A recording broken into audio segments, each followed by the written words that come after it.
A Fundação Cultural Palmares foi criada pela Presidência da República em 1988 como resposta às demandas dos movimentos negros. O nome Palmares homenageia o maior quilombo das Américas e o seu líder Zumbi, que foi morto e decapitado pelas tropas da coroa portuguesa em 20 de novembro de 1695. Na década de 70, século XX, o poeta Oliveira Silveira sugeriu que o 20 de novembro se tornasse data de celebração da imortalidade de Zumbi e o Dia da Consciência Negra. Sugestão aceita pelas organizações do movimento social negro em todo o país. Desde 2016, agravam-se os ataques à democracia brasileira e, após 2018, acelera-se o desmonte das conquistas sociais, em especial aquelas vinculadas à educação, saúde, cultura, mercado de trabalho, atingindo principalmente a população negra. O racismo estruturado no passado escravista permanece e se manifesta institucionalmente quando agentes de segurança do Estado também pisam com os joelhos e o calcanhar nos pescoços de homens negros, de mulheres negras. Grandes empresas expropriam terras quilombolas. A floresta amazônica sofre com queimadas contínuas e o governo ignora o destino das populações indígenas e tradicionais, abandonadas à própria sorte. E as populações negras encabeçam as mortes pela pandemia do coronavírus 19. E é nessa conjuntura que, no final de junho de 2020, nasce o coletivo de intelectuais negras e negros, de diferentes regiões do país, redigindo um manifesto em defesa da Fundação Cultural Palmares e produzindo uma série de vídeos com personalidades históricas da educação e da pesquisa, reafirmando que os movimentos negros brasileiros permanecem em luta. Viva Zumbi dos Palmares! A Fundação Palmares, que completa seus 32 anos, coincidentemente com 120 anos de nascimento do Correio Leite, líder intelectual negro contemporâneo, é uma instituição federal que foi criada graças às reivindicações do movimento negro e tem, entre outros objetivos, a defesa da cultura negra e de suas contribuições na formação da sociedade brasileira. Ora, nós não podemos defender essa cultura sem fazer um retorno simbólico para a África, pois é através do conhecimento da África e de suas culturas que nós podemos melhor descobrir quem somos, de onde viemos e por onde vamos. O Ocidente, a cultura ocidental, põe em primeiro plano a história concebida como uma mudança acelerada de estágios ou de fases cronológicas. Espírito e história se equivalem na filosofia hegeliana. Sabemos, eles se desdobram conceitualmente na teoria marxista. Mas o tempo da ancestralidade não é apenas cronológico. Ele é também o tempo do acontecimento, isso que os gregos chamavam de éon, e ele é o tempo da mutação, o tempo da oportunidade, que é o kairos. E é também o tempo da liturgia, do acontecimento litúrgico. E nesse tempo, no tempo ancestral, o pai fundador do grupo e a divindade e o Deus não estão mortos, como pregou a cultura ocidental. Eu aprendi também, que havia uma filosofia no interior desses grupos, no interior dessas entidades, que se orienta, na verdade, por uma ideia, de que eu sou, porque nós somos.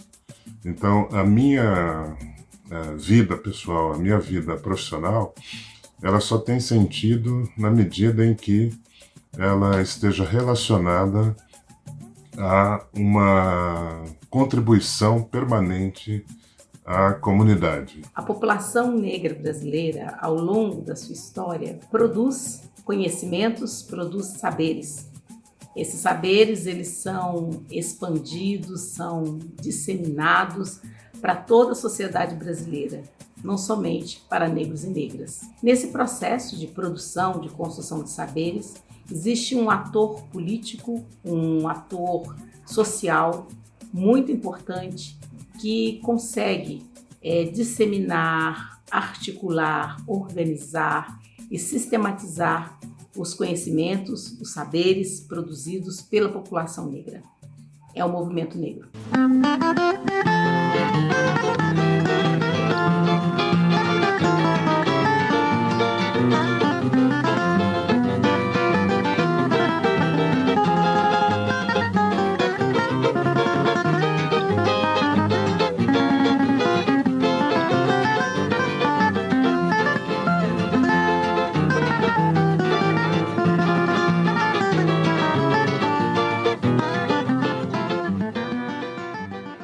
Em 1926, morre o presidente do Estado, que naquele tempo não era governador, era presidente, né? O Carlos de Campos. Né? E aí aparece um grande tribuno do Rio de Janeiro com grandes conhecimentos, grandes orientações, que chamou-se Vicente Ferreira, foi um grande líder, como se costuma dizer. Né? Eu, há pouco tempo aí, me disseram aí que um sociólogo que anda por aí publicou um artigo aí na revista Veja, dizendo que os negros do passado, né, lutaram muito, mas a luta não tinha nenhuma conotação de reivindicação, essa coisa. Isso é mentira. Ele está muito por fora das coisas.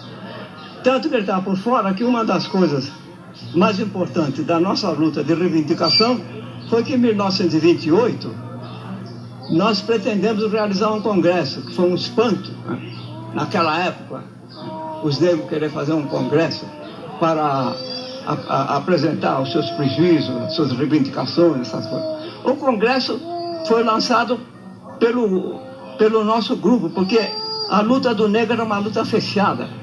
Nós éramos uma minoria fechada, onde circulavam nossos jornais, nossas entidades, as entidades recreativas, culturais, esportivas, era tudo fechado dentro do meio negro. A Frente Negra foi muito combatida na época, porque ela era nacionalista e democrática, principalmente nacionalista, porque nós achávamos que o negro tem que se apegar aonde está. O próprio negro americano quer ser americano, então nós queremos ser brasileiros para não jogar fora 400 anos de trabalho dos nossos antepassados. Então somos brasileiros e, como tal, queremos usufruir de tudo que aqui tem. Mesmo porque, ainda disse há pouco tempo, que nossos antepassados não foram imigrantes. Eles vieram trazido aqui à força e contra a sua vontade. E que nós somos herdeiros. Quem vai pagar esses 400 anos de trabalho de graça? Eu quero destacar que o negro no Brasil sempre lutou contra a opressão que ele sofre nesse país. Inicialmente ele lutou contra a escravidão, através dos quilombos, inicialmente, com destaque ao quilombo de Palmares. E, posteriormente, ele também participou de várias das revoltas existentes, tanto no período da colonização como no Império, culminando com a revolta dos malês na cidade de Salvador. Com o advento da República, a elite branca brasileira optou por tentar construir no Brasil um país sem negro, uma sociedade racista. O negro nunca aceitou essa postura desta elite. Se organizou em imprensa, através de vários jornais, assim como politicamente, através da Frente Negra Brasileira, posteriormente no Teatro Experimental do Negro e atualmente através das várias organizações negras existentes. O Movimento Negro Unificado, o Negro, Agentes Pastorais Negras, Organização de Religiosos de Matriz Africana, assim como as Mulheres Negras. Né? E temos a Associação Brasileira de Pesquisadores Negros. Nunca abaixaremos a cabeça frente à opressão que sofremos nesse país. Lutamos por uma sociedade justa, igualitária e sem discriminação e nem preconceito. Estamos em 2020 e é preciso registrar que o racismo se fez um entrave à democracia no Brasil já no momento da sua independência em 1822. As histórias da gente negra livre e liberta, ainda durante a escravidão, dão muitas provas desse grave problema. Os jornais da imprensa negra são um ótimo recurso para visualizar lutas travadas por respeito à nossa humanidade e cidadania. Se é certo que as primeiras experiências remetem ao Rio de Janeiro de 1833, com o jornal O Mulato ou O Homem de Cor, entre outros, essa agenda de luta foi reafirmada em outros pontos do país ao longo do tempo. Em Recife, no ano de 1876, o jornal O Homem combatia o preconceito de cor, defendendo realidade constitucional ou dissolução social. Em 1889 e 1899, respectivamente, os jornais A Pátria e O Progresso registravam os caminhos e descaminhos do desmonte final da escravidão legal e os primeiros anos de uma república que se queria branca desde a cidade de São Paulo. Já na Porto Alegre de 1892, o jornal O Exemplo reivindicou para os seus o reconhecimento das virtudes da gente negra e o direito a todas as vantagens do que se chamava igualdade e democracia. Os movimentos negros e de mulheres negras cumprem um papel fundamental na sociedade brasileira.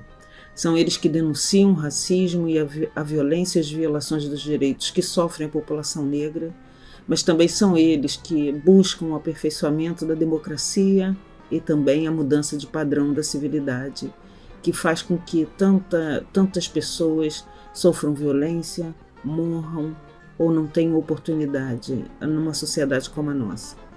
São os movimentos também que aperfeiçoam os mecanismos de Estado para fazer com que este cumpra o seu verdadeiro papel e garanta direitos para todos e todas nessa sociedade. Vamos à luta, companheiros, para que a exploração e a opressão terminem nesse país, para que esse país, além de vir a ser uma efetiva democracia racial, ele se torne, porque para ser uma democracia racial, esse país tem que ser efetivamente uma democracia. Movimento Negro do Rio de Janeiro na rua, essa é a marcha zumbi dos Palmares, marcha zumbi! Herói nacional foi liquidado pela traição das forças colonialistas.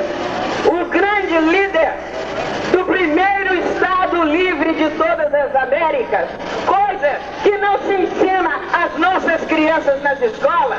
As nossas crianças não sabem, e quando eu falo de nossas crianças, estou falando de crianças negras, brancas, amarelas, não sabem que o primeiro Estado livre de todo o continente americano surgiu no Brasil e foi criado pelos negros que resistindo à escravidão, se dirigiram para o sul da capitania de Pernambuco, atual estado de Alagoas, a fim de criar uma sociedade livre e igualitária. Eu não tenho dúvidas com relação à importância do movimento negro em minha vida pessoal e em minha vida profissional. Eu me aproximei de alguns grupos e amigos que pertenciam às várias entidades negras quando ainda muito jovem, e foi a partir dessa aproximação que eu descobri, né, e me descobri enquanto alguém que se preocupava com a situação da população negra no Brasil.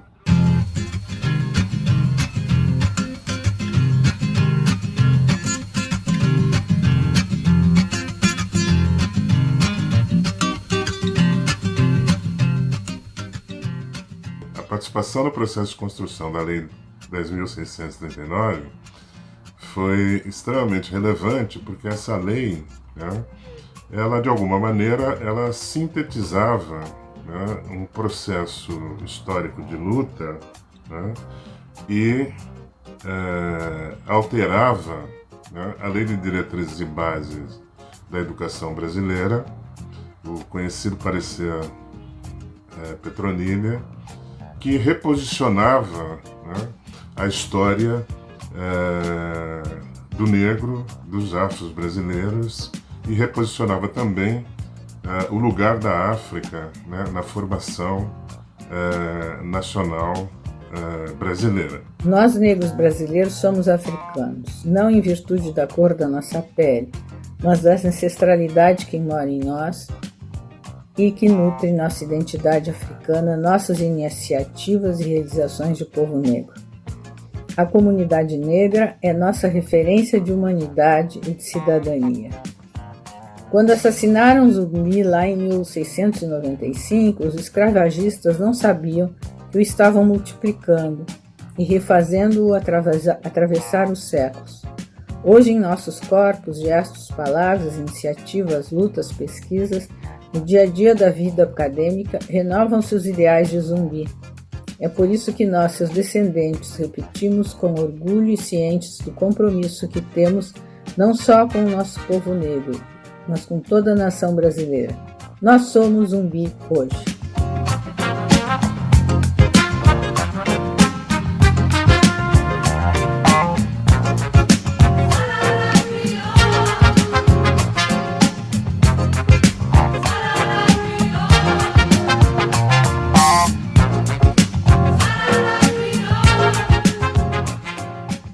A importância da literatura negra, para mim, ela é um dos fatores maiores da conscientização do negro.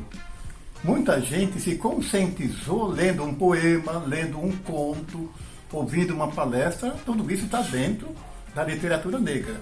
Eu considero a literatura negra um dos braços mais importantes e mais poderosos do que nós chamamos de movimento negro.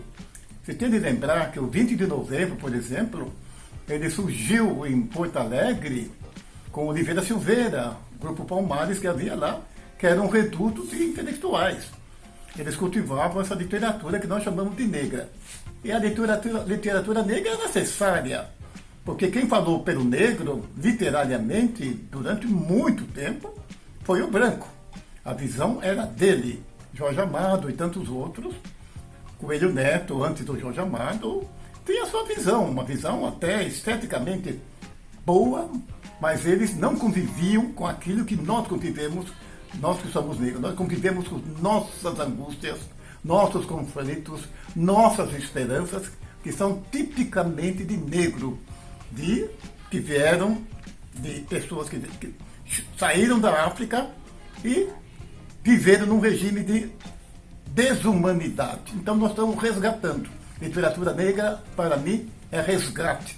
É um resgate espiritual e conscientização. Creio que, através do conhecimento da arte contemporânea africana, entre outros, as populações da diáspora negra no mundo poderão desconstruir as imagens estereotipadas que congelam a África através de suas lindas fauna e floras, através das misérias, fome, guerras, pobreza, entre outros, que, historicamente, não são exclusividade do continente africano.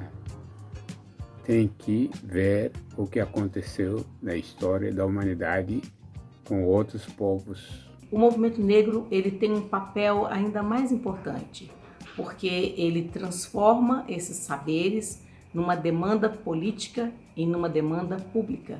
E assim pressiona a sociedade brasileira, pressiona o Estado, pressiona os mais diversos setores para que entendam, compreendam, reconheçam a existência do racismo e se coloquem contrários a esse fenômeno perverso. Durante o tempo que eu estava trabalhando na rede pública, que foi um tempo pequeno, eu percebi que as crianças negras não gostavam que falassem sobre a questão da história delas, a cultura, a religiosidade. Não gostavam do seu cabelo, não gostavam da sua cor, diziam: não sou negra, negra é o diabo. E eu comecei a tentar ver o que é que fazia essas crianças terem essa autorrejeição tão grande. Comecei a investigar e descobri que o livro didático em língua portuguesa, nas séries iniciais, veiculava incríveis e terríveis estereótipos em relação à população negra.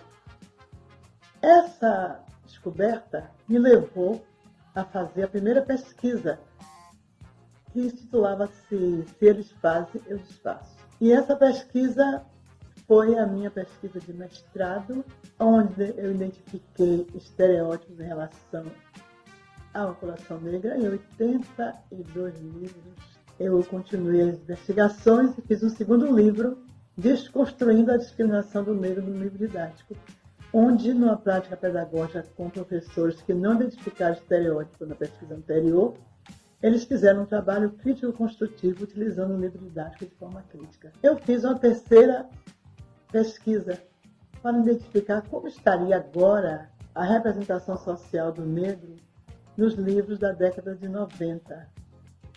Investigando 15 livros, identifiquei 5 deles que tinham uma aparência de representação mais positivada. Essa pesquisa foi a minha tese de doutorado, foi publicada pela Edúcida em 2017, com o nome A Representação Social do Negro no Livro Didático. O que mudou e por que mudou?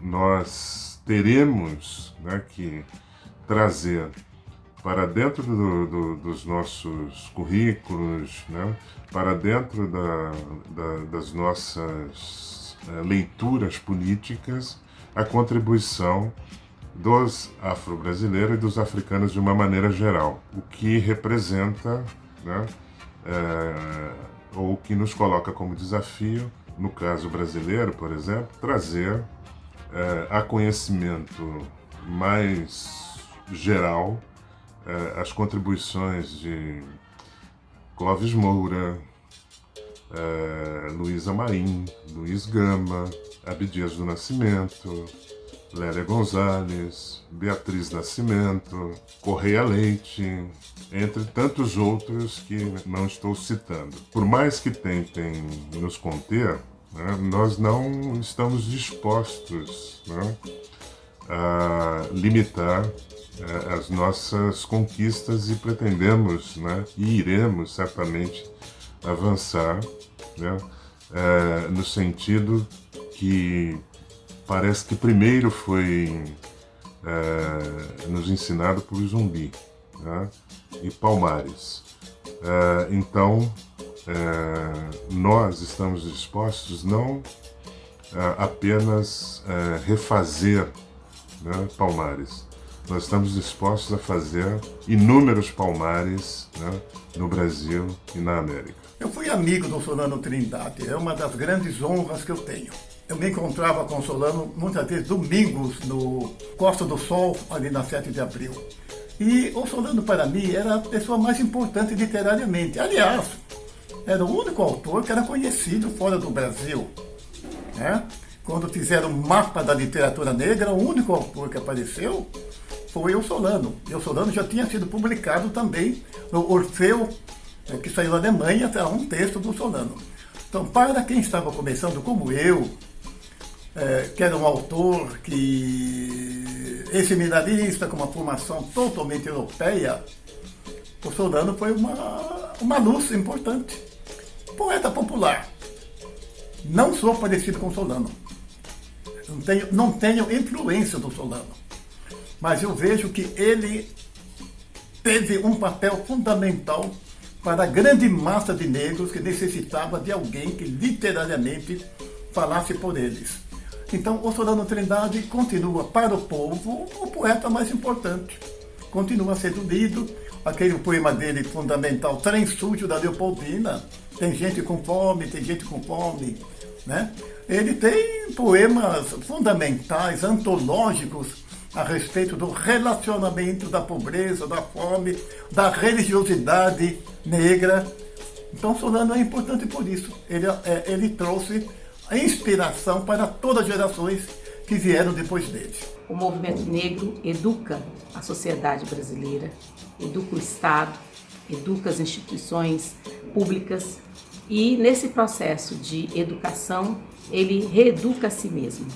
E quando reeduca a si mesmo, constrói novas estratégias de luta e novas conquistas que melhoram não só a vida de negros e negras no nosso país, mas melhoram a vida da população brasileira como um todo.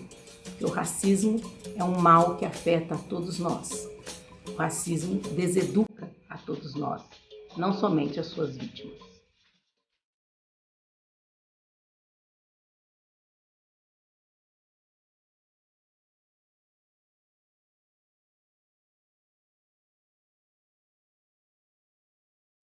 Desde 1975 venho fotografando o movimento negro no Brasil, posteriormente na América do Sul, Caribe, América do Norte, a diáspora, enfim. Hoje eu tenho um acervo por mais de 40 mil fotografias relativas à nossa luta. Contribuição que eu acho importante da minha geração, dessa geração de 70, que lutou muito na construção do movimento negro, na desmistificação e na desestruturação das políticas de democracia racial. Eu acredito que hoje nós estamos passando por um momento muito difícil à medida que temos um governo que é totalmente contra todas as nossas reivindicações. Inclusive colocou na Fundação Cultural Palmares, que é uma das instituições criada por nós em 88, uma pessoa que está querendo destruir aquilo que foi construído com sacrifício, não só de negros brasileiros, mas de brancos brasileiros também. Então hoje nós temos uma luta muito importante, que é afastar da Fundação Palmares essa pessoa e conduzirmos a nossa luta para que possamos construir uma sociedade justa, fraterna e de igualdade de oportunidades. A luta continua, gente. Vamos nessa.